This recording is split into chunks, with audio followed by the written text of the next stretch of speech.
Hey, it's Mike again from AskTractorMike.com. I had a question recently about ballast for the back of a tractor. And when you're buying a tractor, you will need ballast if you use the loader a lot, number one. Number two, if you're on uneven ground and want to stay stable, it's important to have the right amount of ballast in the back of the tractor.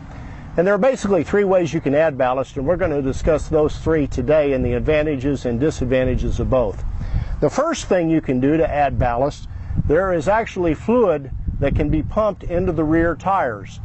In the old days, there was a calcium chloride solution that tended to rot out the rims. And if you're looking at older tractors, a lot of times you'll see a whole lot of rust around the rims because of the fluid that was in there that ate away at them.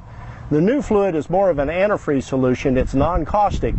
And if you're near an agricultural tire store, they can pump that fluid in and it won't freeze, and it'll give you a lot of weight on the back of a tractor.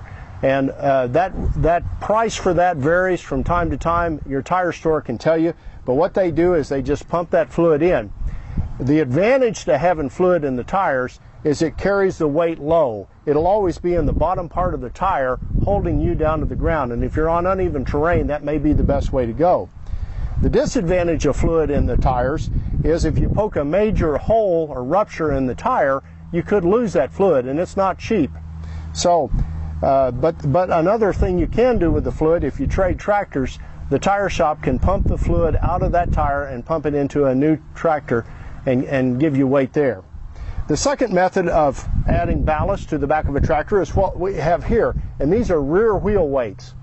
And you can add a lot of weight to the back of a tractor with rear wheel weights. The advantage of this is you'll never lose the weights. They'll always be there.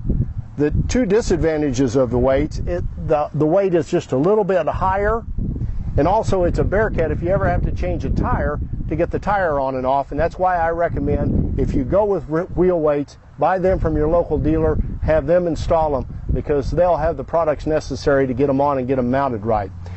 Rear wheel weights can be added sometimes on the inside of the tractor, in other words back here, but almost always can be added on the outside, and sometimes you can stack the weights. And most of the time the people that make weights will be able to tell the dealer whether you can add multiple weights to the outside and still be fine. What weights consist of is the actual weights, and this tractor has got 3 weights on each side for a total of 6. We'll include the weight, and then it also includes hardware, which if you put the weights on yourself, you'll have to come up with a hardware, which is usually a long all-thread stud that goes in that attaches them. So that's the second way you can go on weights.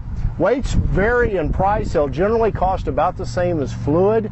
In the old days, it was $1 a pound, but with fuel prices and steel prices rising, I've seen it higher than that now, and that varies depending on where steel and freight rates are. One thing you want to look at when you're buying a new tractor is to make sure the wheels have holes in them to accommodate mounting of the wheel weights. This tractor has 4 holes. This tractor has 3 holes, which is fine, but this smaller tractor has 0 holes, and that means that wheel weights are not an option on this tractor.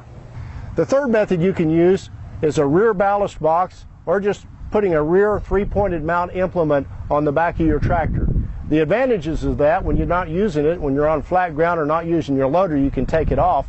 The disadvantages are that sometimes you want both weight and the 3-point implement at the same time. But those are the 3 methods you can get. You can also use multiple combinations. I've seen people that put weight, fluid in the tires, and then wheel weights on if they're using the loader a lot and they needed the extra ballast. But those are your options for ballast.